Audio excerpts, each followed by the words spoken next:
こんにちは、ひろじいです。今回も動画をご覧いただき、ありがとうございます。今回の動画からは、2泊3日で黒川温泉を旅した模様を、何回かに分けてお届けしたいと思います。日曜日の午後は、桜通りを浴衣姿で歩く、湯巡り客が見受けられ、黒川らしいですね。さて、今日訪れる宿は、ふれあい広場の先から右折して入る狭い道、黒川のウォーキングコース、一つ屋登り沿いにあります。この通り、利用場所も少ないので、こちらのお宿では、ふれあい広場の駐車場まで送迎もしてくれるようですので、そこに車を置くのも良さそうですね。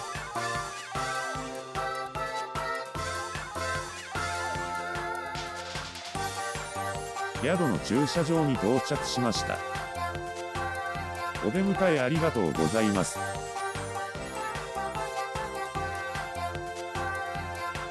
ご案内いただいて、宿に入ります。今回お世話になるお宿は、黒川温泉の中心部から少し山手に入ったところにある、旅館、一の井さんになります。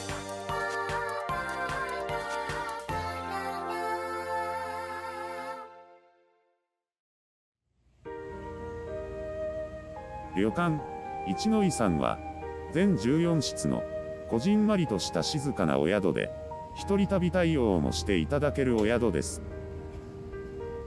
それでは一晩お世話になります。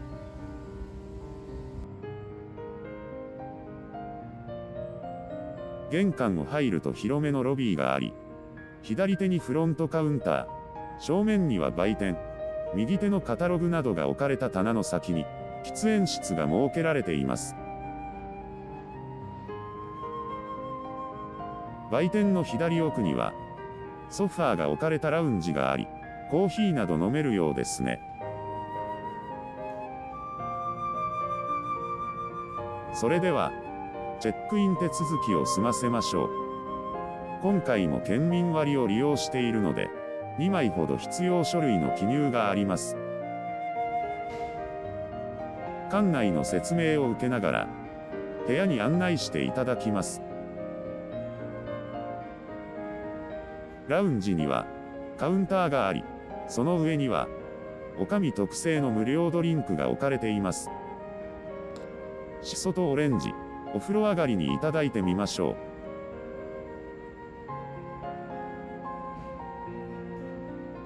う。景色を見ながら、ドリンクなどをいただけるカウンターもありますね。1階には、フロント以外には食事処が、この先左手にあります。宿は3階建てで、館内の移動にはこの螺旋階段を行き来します。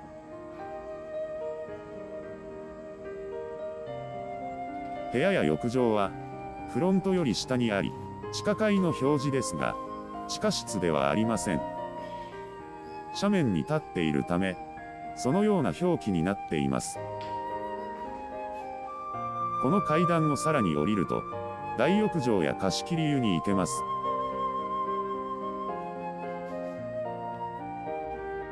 今回案内された部屋は、和室10畳に広縁がついているお部屋ですが、表記上地下1階にあることになります。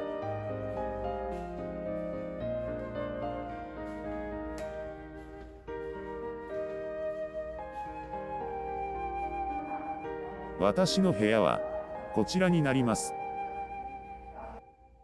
入り口を入ると、踏み込みがあり、左手にトイレ、正面に部屋に入る障子があります。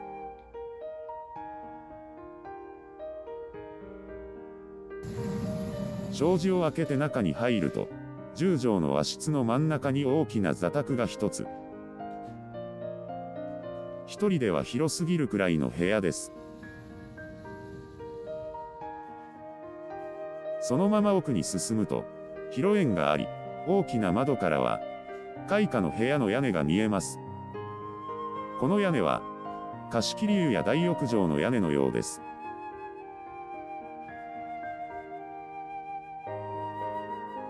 広縁の片側には、湯沸かしポットや冷蔵庫が置かれています。この水は、ポットの補充用の水でしょうか。冷蔵庫は空です。この部屋は、この宿では一番小さく、定員4人までですが、一人旅もこの部屋になるようです。クローゼットの上段には、この時期に見合ったノースリーブの丹前。下段には、浴衣にバスタオル、足袋。この紫色のバッグの中身は、ボディタオルなど、お風呂セットでした。トートバッグのような形で、湯巡りに持ち歩いても良さそうですね。洗面所です。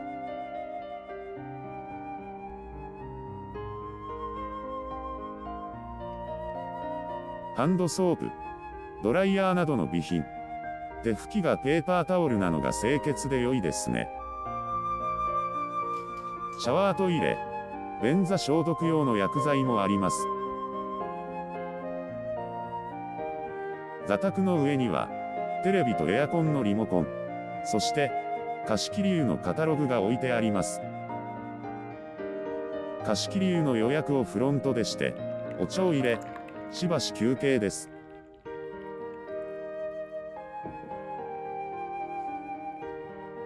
茶菓子は、黒豆きな粉のゴーフレット。階段を降りて、貸切家族湯に行こうと思いますが、その前に、大浴場の内湯や露天風呂も覗いてみたいと思います。浴場は、本館とは別棟になっていて、渡り廊下でつながっています。左側の建物は、2つの貸切湯になっています。この正面の建物も、2つの貸切湯です。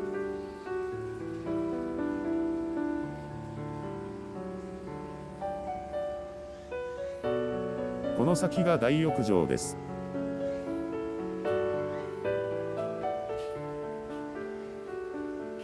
この先の湯巡りの露天湯入り口は閉鎖されています。それでは男子浴場に入ってみます。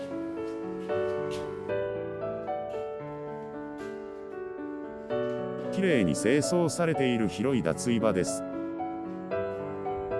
先客がいたようで、2つのカゴに使用された形跡がありますが、今は誰もいません。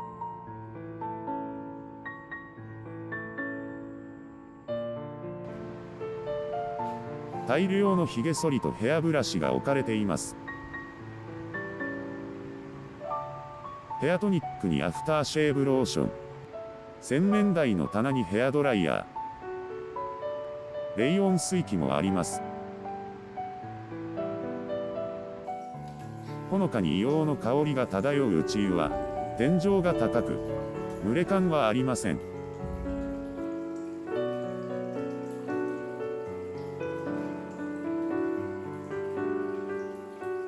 洗い場は仕切られていて、中には4カ所のシャワースペースがあります。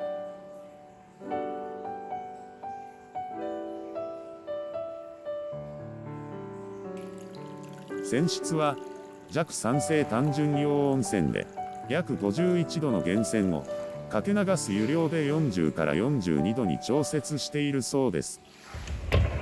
露天湯に行きます。木立の湯と名付けられたこの露天湯は、四季折々の自然が楽しめる林の中に、九重山系の山石を使って作られた露天湯だそうです。湯巡り客専用の入り口と下駄箱です。こちらの脱衣場も湯巡り客専用です。石臼を使って、かけ湯が作られています。内湯よりも洋臭が強く感じられるのは、かけ流しの湯量が多いからでしょうか。かけ流しの湯口周りには、温泉成分の硫黄が、黄色く付着しています。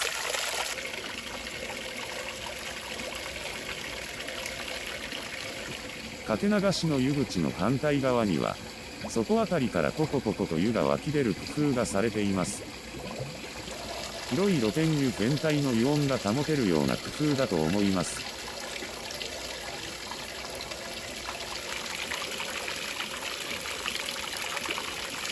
そろそろ貸切湯の予約時間になります。冷水器の水で喉を潤してから、フロントへ行って、鍵を預かってきましょう。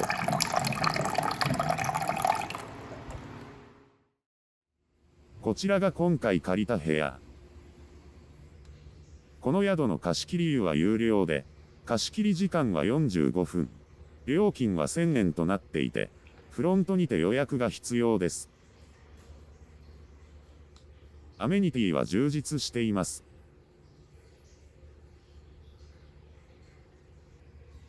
化粧水やシェーブローションなど男女の化粧品と、カゴから溢れんばかりのシャワーキャップ、コットンセット、髭剃り、櫛などが置かれています。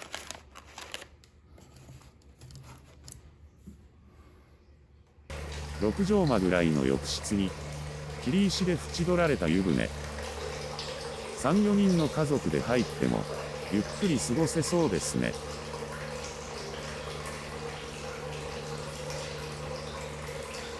大きな引き戸が開けられるようになっているので、開けてみます。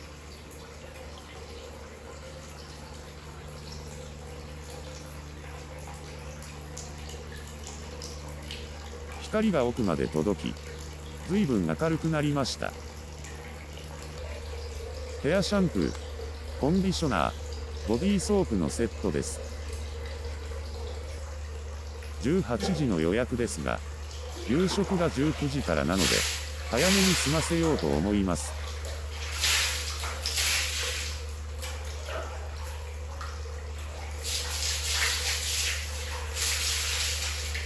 かけ湯をたっぷりして入ります。気温は私にはちょっと低め、40度くらいでしょうか。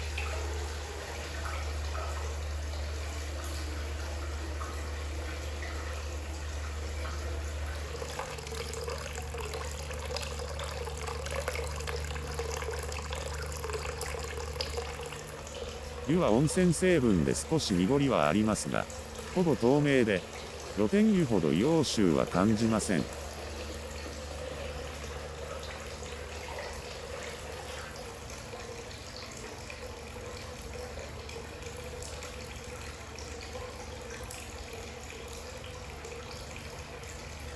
窓の外から聞こえてくる虫の音を聞きながら、30分ほど湯を楽しみました。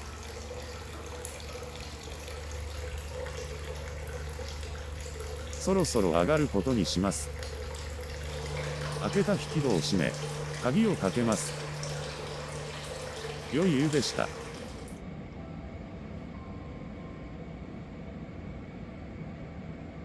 フロントに鍵を返したら、おかみさん特製のしそドリンクをいただいて、食事処に向かおうと思います。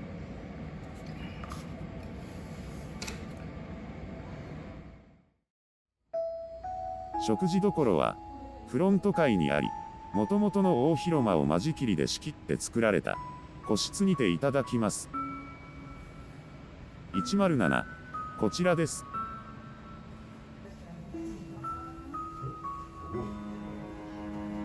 これが今夜の献立で、ここに後出しの料理が数品加わります。いただきます。まずは食前酒の梅酒から。私は、食前酒以外アルコール類はいただかないので、ドリンクはいつもウーロン茶をお願いしています。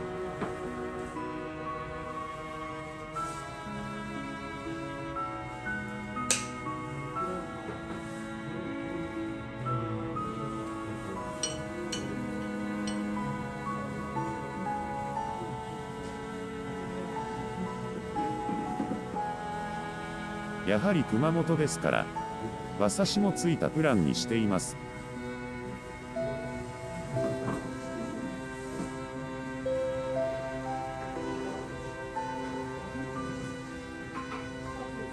薬味は、刻みネギとすりおろした生姜とニンニク。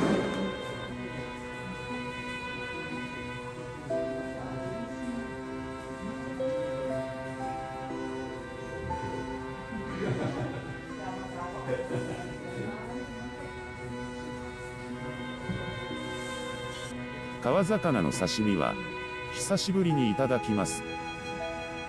紅マスの刺身は初めてのような気がします。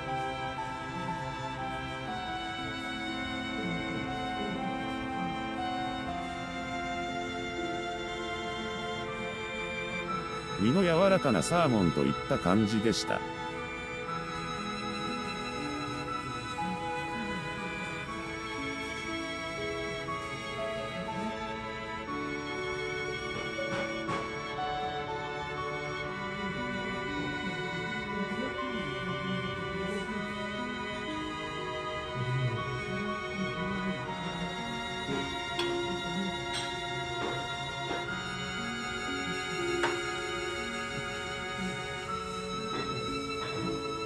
ヤマメの刺身はかなり昔に食べた記憶がありますが、どんな感じだったかよく覚えていません。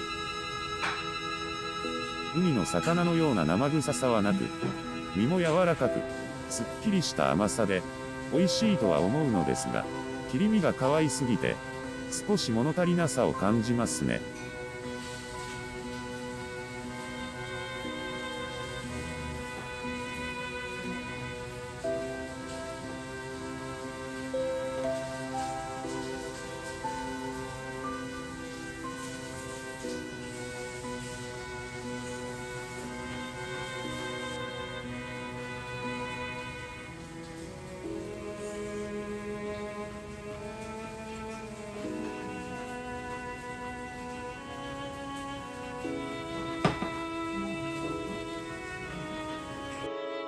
後出しの温かい料理が届きました。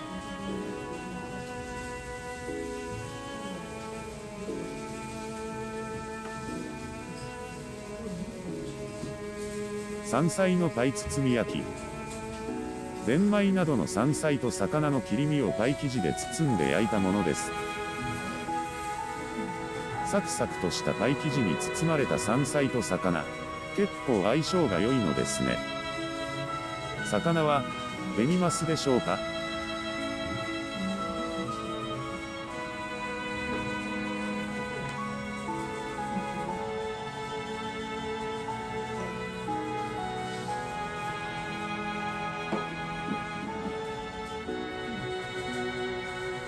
エビ新庄です。エビの香りと独特な旨味が口の中に広がる美味しい一品ですよね。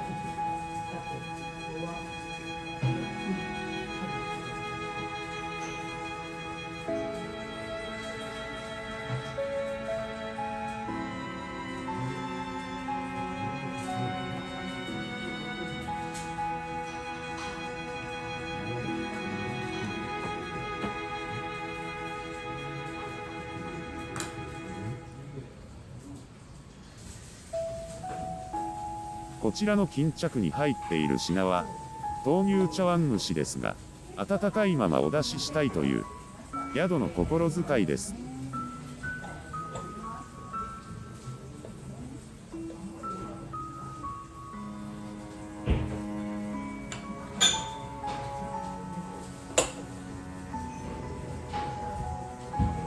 豆乳茶碗蒸しです。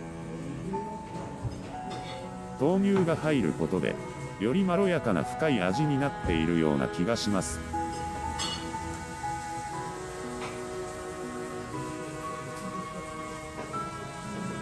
先ほどの新庄にしてもこの茶碗蒸しにしても本当に優しい味で心がほころびます。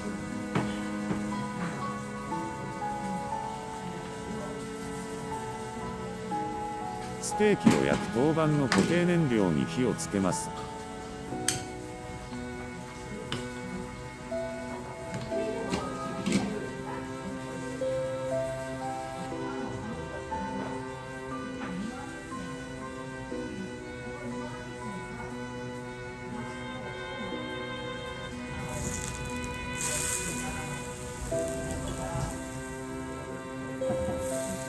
ステーキを焼き始めたところで白飯をお願いしました。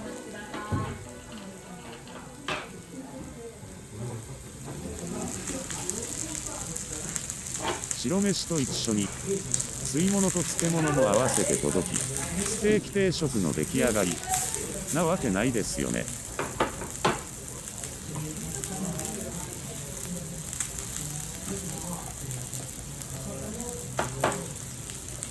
係の方に勧めていただいた刻みわさびをつけて食べてみます。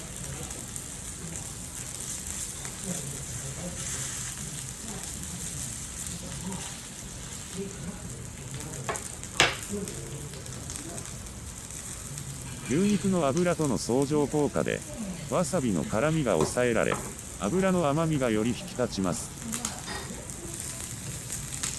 刻みわさびに味がついているので、塩もソースも必要ないですね。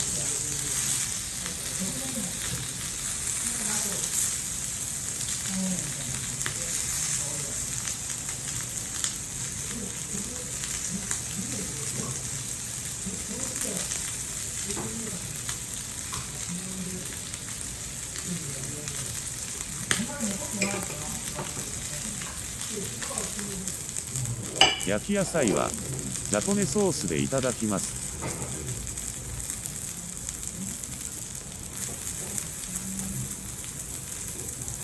宿オリジナルのソースのようですが、野菜とも調和が良く、とてもご飯が進む味です。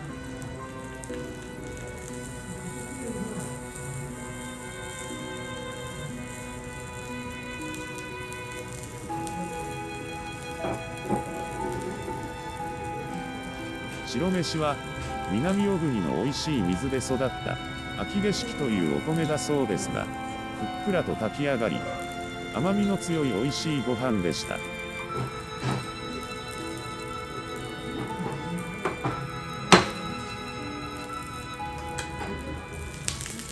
赤牛と並ぶ熊本のブランド牛、あじさい牛です。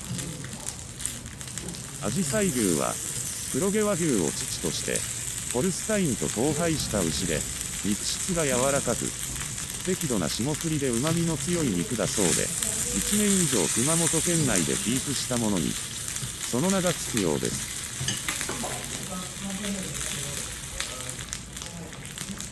こちらも、刻みわさびで食べてみます。この刻みわさび、持ち帰れるなら持ち帰りたいうまさですね。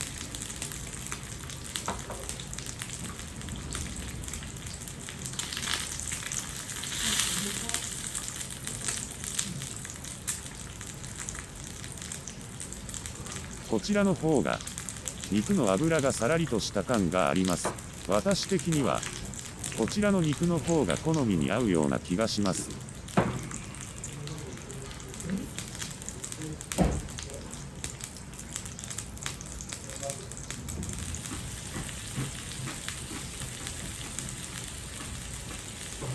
最後の肉となってしまいました。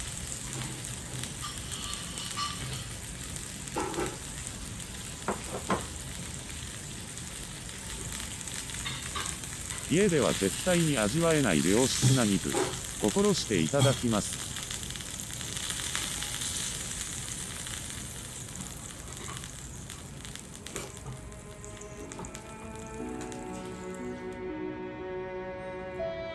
肉の脂で包まれてしまった口の中を、お茶でリセットします。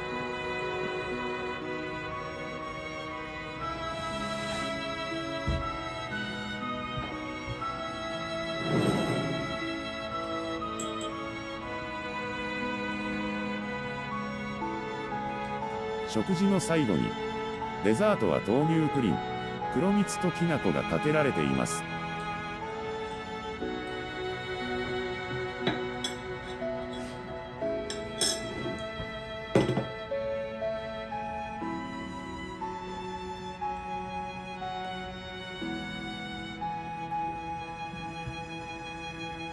ごちそうさまでした。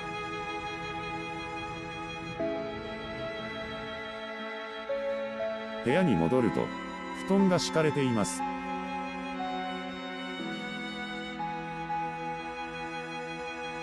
食後のひとときを、テレビを見ながら過ごしましょう。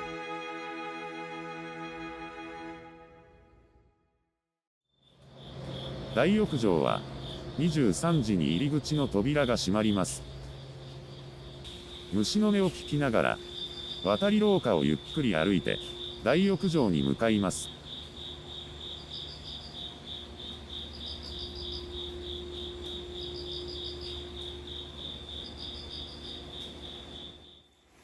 22時を少し回った時間ですが、大浴場に人影はありませんでした。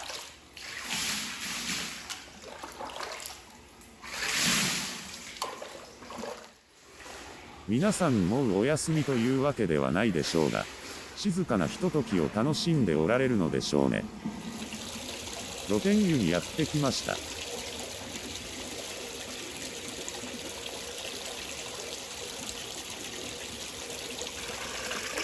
静寂を破るように響くかけ流しの湯の音や、時折聞こえる虫の音、湯気の先に揺らぐ木々の緑、どれをとっても心休まります。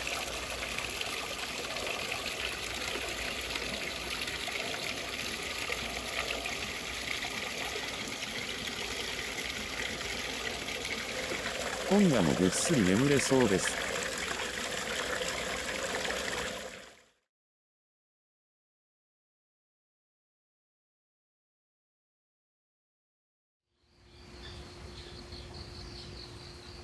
爽やかな朝です。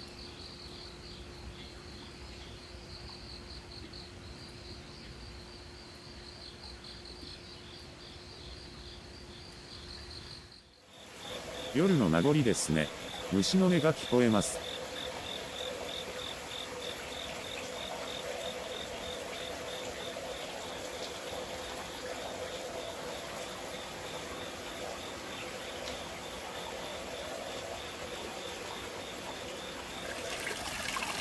朝6時過ぎ、すっきりと体を目覚めさせるため、朝の露天湯に来ています。虫の音をかき消す。かけ流しの湯の近くに体を沈めます。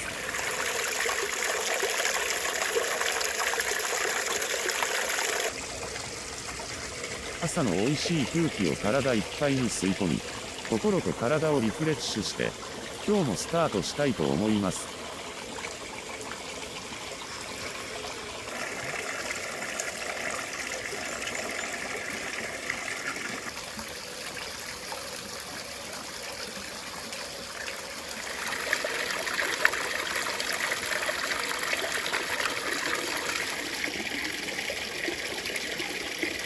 日々の緑と涼やかな空気で、今朝も爽快な目覚めとなりました。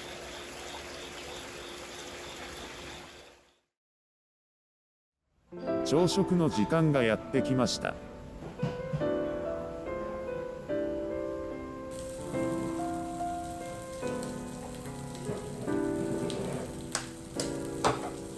配膳が終わる前に、卵を割り入れて、ベーコンエッグを作ります。はい。お待たせいたしました。おはようございます。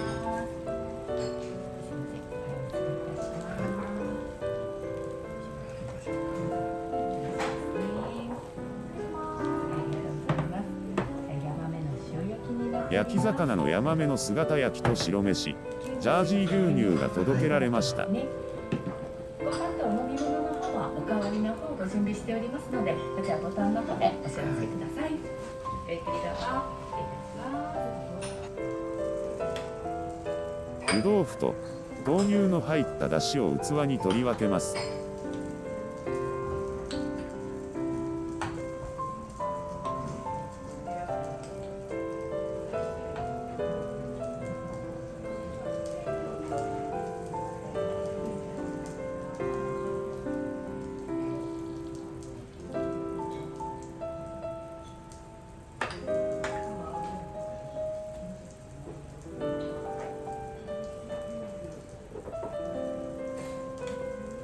食事の準備は整いました。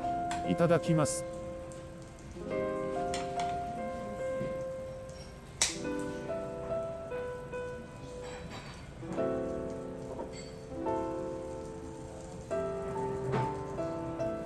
私の場合、いつもポン酢などで食べている湯豆腐。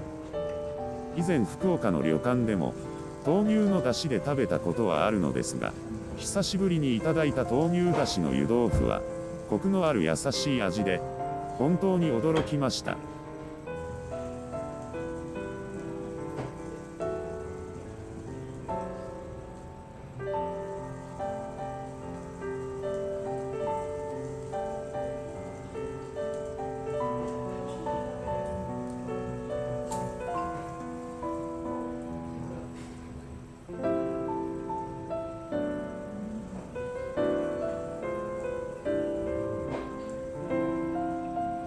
地元で採れた新鮮野菜のサラダ。野菜が不足がちな私の体には、朝の新鮮野菜が必要ですよね。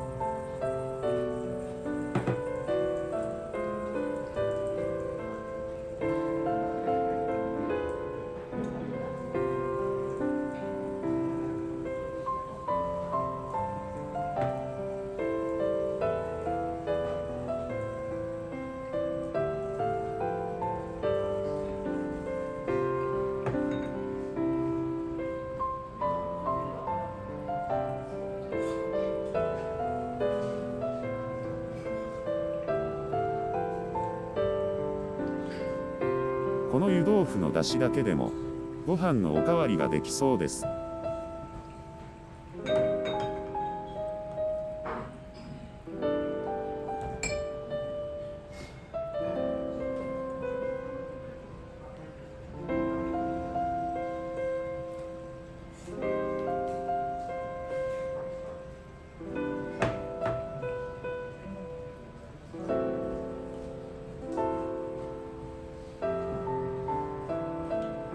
ベーコンエッグに醤油をかけます。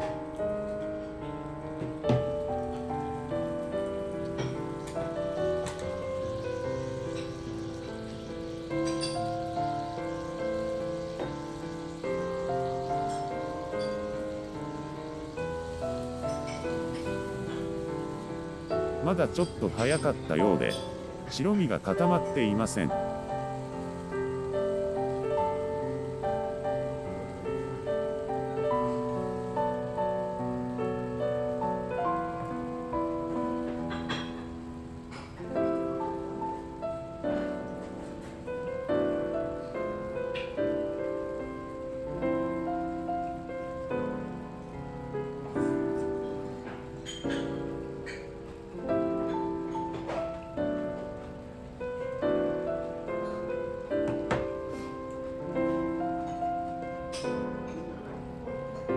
ヤマメの串を抜きます。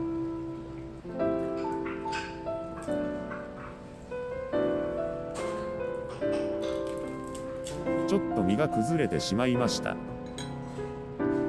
頭だけ先にいただきます。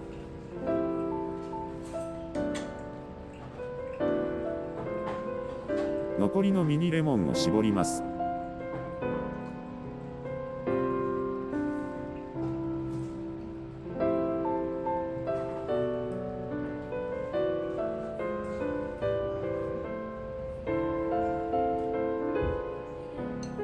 ベーコンエッグ、うまい具合に固まってくれました。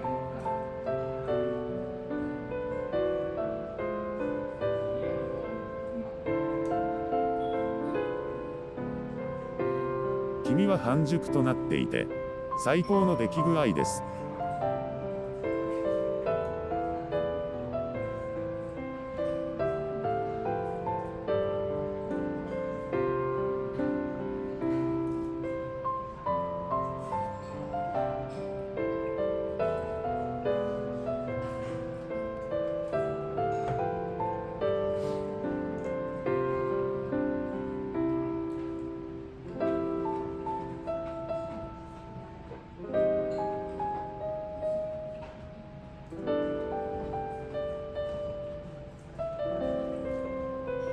ヤマメをご飯にのせていただきます。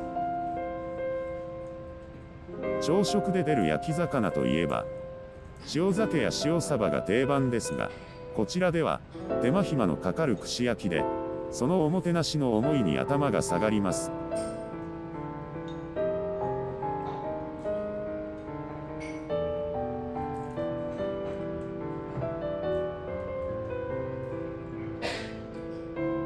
豆乳だしも、最後の最後まで器にすくい上げました。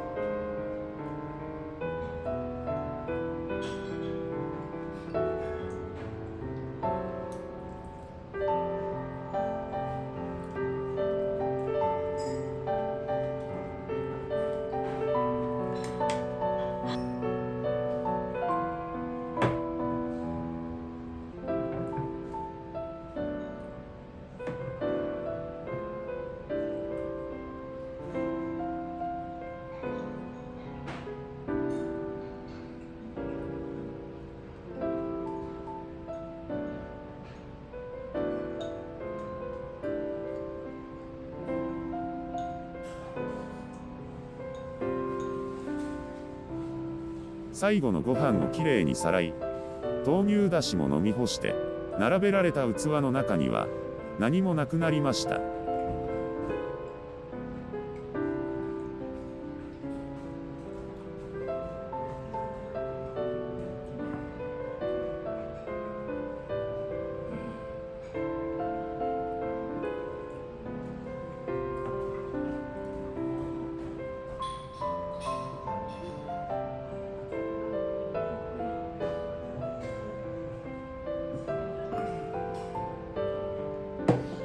振り返れば、ご飯はしっかりおかわりしていましたし、何も残すことなく食べきりました。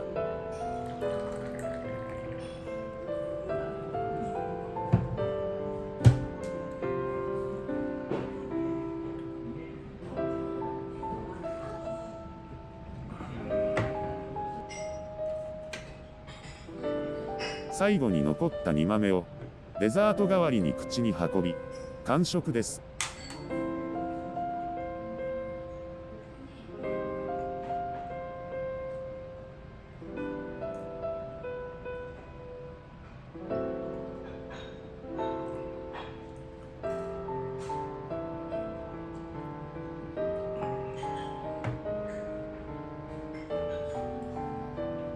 ごちそうさまでした。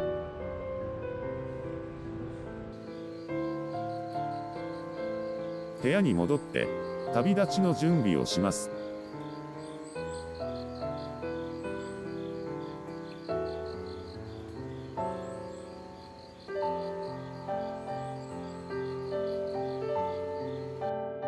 広い内湯や硫黄の香り漂う露天湯で心と体を癒し、優しくて美味しい料理でお腹を満たし笑顔になれる宿、一の井。いかがでしたでしょうか？そんな素敵なお宿の今回の宿泊料金は、黒毛和牛とあじさい牛のステーキ食べ比べに馬刺しをプラスしたプランで、1人宿泊で25,300円。今回も県民割を利用していますので、実質23,300円となりました。それでは今回はここまで。また次回の動画でお会いしましょう。お元気で。さようなら。